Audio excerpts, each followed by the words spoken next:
morning and welcome. The Coalition for Tobacco-Free Arkansas would like to thank you for joining us and our partners and supporters here today to recognize November as Lung Cancer Awareness Month. We have a very prestigious lineup of speakers to discuss lung cancer and the toll of smoking from various perspectives. The speakers are, and will speak to you in this order. The first speaker is Phyllis Lovelace with the American Lung Association. Following Phyllis is Trina Mitchell with the Arkansas Cancer Coalition. On the heels of Trina Mitchell, we have Dr. Thaddeus Barter, a pulmonologist with the University of Arkansas Medical Sciences. Following Dr. Barter, we have Dr. Miriam Evans Lee with the University of Arkansas at Pine Bluff, the Minority Initiative Sub-Recipient Grant Office.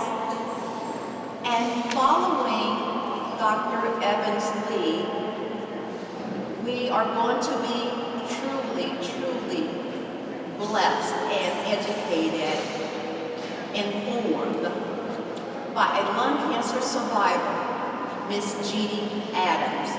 At this time, I invite Ms. Phyllis Lovelace. Thank you, Catherine. Thank you for allowing me to speak today.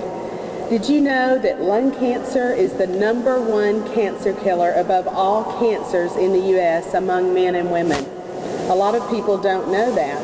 It causes more deaths than the 3 most common cancers combined: colon, breast, and prostate cancer.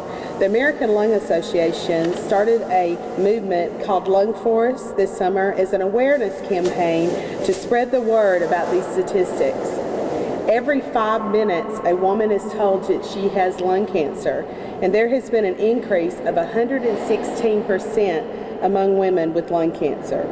And there's only a 16% cancer survival rate with lung cancer, whereas there's a 90% survival rate with other types of cancer. Many people with lung cancer don't experience symptoms until the disease is in its later stages. There are few nerve endings in the lungs, which means a tumor could be present without causing pain or discomfort, and they would never know. There are several causes of lung cancer, such as exposure to radon or hazardous materials, pollution, or hereditary causes. But the #1 cause of lung cancer is smoking. Smoking not only causes lung cancer, but also other diseases such as COPD.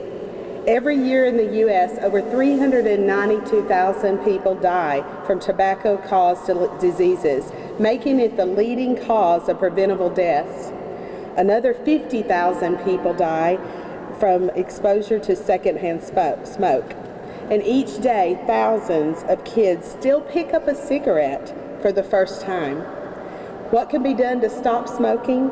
Don't start, for one. But we could also work to strengthen our laws and policies that protect everyone from secondhand smoke and prevent young people from starting through tobacco cessation programs.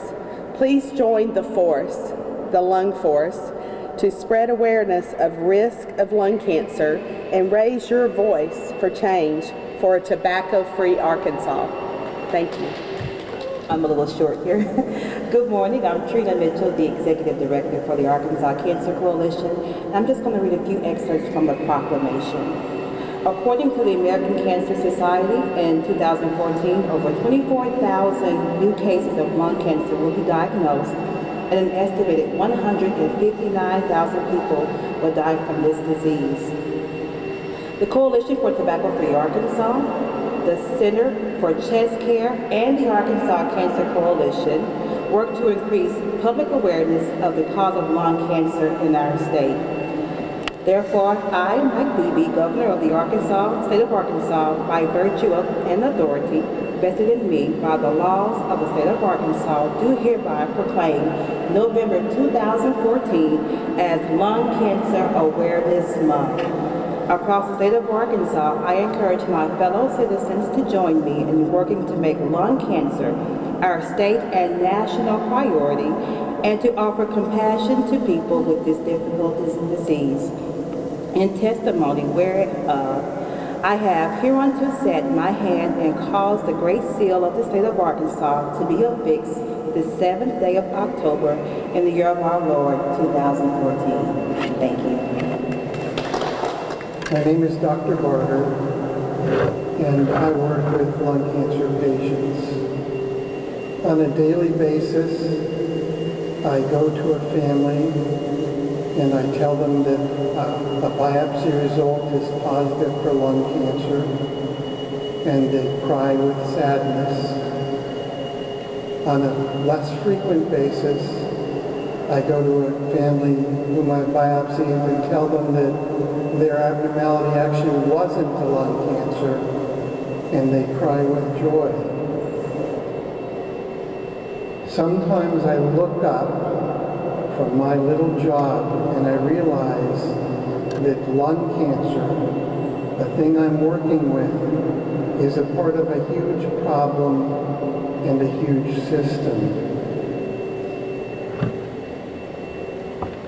It's a problem which we would consider relatively minor if tobacco weren't so ingrained in American society. It turns out that over 1 in every 5 adults in Arkansas smoke cigarettes. Sadly enough, 1 out of 2 of those adults will die of a cause related to smoking. That means that 1 out of 10 adult Arkansans will die of a tobacco-related disease. This is Lung Cancer Awareness Month, and lung cancer is the biggest single killer in that group of devastating diseases. But make no mistake, tobacco is a root cause that makes this problem, which could be a relatively small problem, one of the greatest scourges in the history of mankind. So this is Lung Cancer Awareness Month. We need to focus on tobacco and its role, and I hope that you all play a role in some way in trying to prevent its use and trying to prevent our children from taking up nicotine products. Thank you. Good morning. I'm Marian Evans Lee, Program Coordinator for the Minority Initiative Subrecipient Grant Office at the University of Arkansas at Pine Bluff.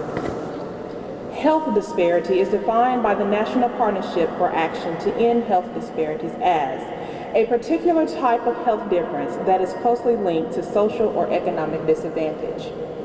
The reasons for specific health disparities in any population group are complex. We all know that lung cancer is the #1 cancer killer in America. We just heard Ms. Lovelace and Dr. Barter share that with us. However, did you also know that if you are African American, you are more likely to develop lung cancer than any other population group in the United States? In every community, lung cancer cases, because they are so deadly and so preventable, are a tragedy. But in African American communities, the tragic toll is especially high. African Americans have a higher occurrence of lung cancer than any other racial or ethnic group in the United States. African Americans are more likely to get it and more likely to die from lung cancer. African American men in particular are at an increased risk. They are 37% more likely to develop lung cancer than Caucasian men. The primary risk factor for lung cancer is tobacco use. The reasons for this unequal burden are not entirely clear. Over the years, researchers have examined smoking behavior, workplace exposures, genetics, access to health care, discrimination and social stress, as well as other possible contributors. The answers appear to be that this terrible disparity is caused by an intricate interaction of biological, environmental, and cultural factors. Smoking is a well-documented risk factor for lung cancer among all races and ethnicities, but there are specific tobacco-related factors that especially impact the African American community, one of which includes decades of targeted marketing by the tobacco industry, brand choice, and difficulties with quitting smoking. So how do we address health lung cancer disparities within the African American community. The University of Arkansas at Pine Bluff is addressing tobacco health disparities through research, learning, and service with 3 programs. The academic program is the Master of Science degree in Addiction Studies. Research flows through the newly created Minority Research Center on Tobacco and Addictions. And lastly, my program is the service arm, the Minority Initiative Subrecipient Grant Office, where we fund organizations like the Coalition for Tobacco-Free Arkansas to work within minority communities to implement culturally relevant programs to reduce the impact of tobacco use. In a report by the American Lung Association on addressing lung cancer disparities, there were 6 steps of action identified, one of which is to involve the African American community and spiritual leaders in addressing disparities. This is something that the programs at the University of Arkansas at Pine Bluff is currently engaged in through the development and implementation of our current church cessation and research project. We are engaging faith-based institutions through a truly comprehensive initiative where we are asking them to address local policy, educate, and facilitate the cessation of tobacco. We are working to reduce disparities. And lastly, I'll leave you with a quote from Dr. Alan Nelson, the chairperson of the Institute on Medicine's Committee on Understanding and Eliminating Racial and Ethnic Disparities in Healthcare. He states, "The real challenge lies not in debating whether disparities exist, but in developing and implementing strategies to reduce and eliminate them." My name is Jeannie Adams. I am a lung cancer survivor. Thank you, Catherine, for inviting me to be a part of this program. 3 years ago, I was on a trip in Florida with some friends, and as Phyllis mentioned, lung cancer is silent. There were no indications that anything was going on with me. But I did discover there, while I was in Florida, that I had 3 small nodules in my neck. And I had never noticed them before. So when I got back to Arkansas, I went to my physician, and he examined me, told me it was probably nothing, that probably had an infection and it had settled in my lymph nodes, and that in 3 or 4 weeks it would be gone. However, that was not the case. Another one developed, and 3 weeks later I called my physician back to let him know that there was something serious going on and I needed to see a specialist. So I went and a biopsy was done, and a few weeks later I actually got the call that it was cancer. That was a life-changing moment. It's a life-changing moment for anyone who hears those words, "You have cancer." Actually, Dr. Barter was the one that gave me that news that day. And I remember vividly the tears and the desperation. At that point, it was inoperable. It was stage 4. And I was told that it was terminal, and there was really nothing that could be done. But God has blessed me, along with the great physicians that we have, and the people who take care of all cancer patients at UAMS are to be given a big round of applause. They love and care for their patients. I went through 33 rounds of radiation. I have been on chemotherapy for 2.5 years. I finally got some good reports that says it's in remission. So praise God, as of June I've had no chemo. And I continue to fight. This is a battle that probably most of you have someone who was diagnosed with cancer, whether it was lung cancer or whatever. Last week I lost a dear friend to lung cancer. I was a smoker. I had quit for almost 15 years. If I had known then what I know now, I would have never picked up a cigarette. I'm here to support and be a part of the Lung Force and the Tobacco Coalition, and I will do my part to make the awareness for each and every person in the state of Arkansas. Thank you.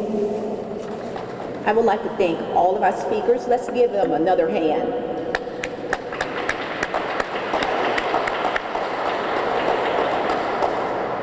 Now, in closing, I, Catherine Donald, the Executive Director for the Coalition for Tobacco-Free Arkansas, in my closing remarks, of course, want to thank you for braving the rain and getting here this morning. I also want to remind you of two important events that are coming up in November. I'm sure many other things are happening in November, but these two things are important to me. The first one I want you to become aware is the 5th Annual Lung Cancer Symposium that is actually happening this Friday, November the 7th, at the Crown Plaza Hotel right here in Little Rock. The hotel is located on Shackleford. For registration information, I know there are two people who are here with us who could help you out with that, kind of direct you to the site. We would love to have you in attendance. The second event I want you to know is coming up on the 3rd Thursday of November. Every year, tobacco control advocates and public health advocates alike get together and we celebrate, recognize the Great American Smokeout Day. And that is going to happen on Thursday, November 20th. We are soliciting your support and encouraging you to join us. Identify a smoker, encourage that smoker to put down that tobacco at least for a day. This includes electronic cigarette users as well. We want them to put it down for at least 24 hours in hope that it will lead to a lifetime, a future of a smoke-free life. We have heard here today the dangers of smoking, the dangers of tobacco usage overall, the devastation of lung cancer, and the impact on all people. So we know that there is a connection between tobacco, smoking, and lung cancer. And it's up to us to continue to increase awareness, November or not. We are on our job. So with your help, let's just say we can stamp out tobacco in the state of Arkansas. Thank you very much.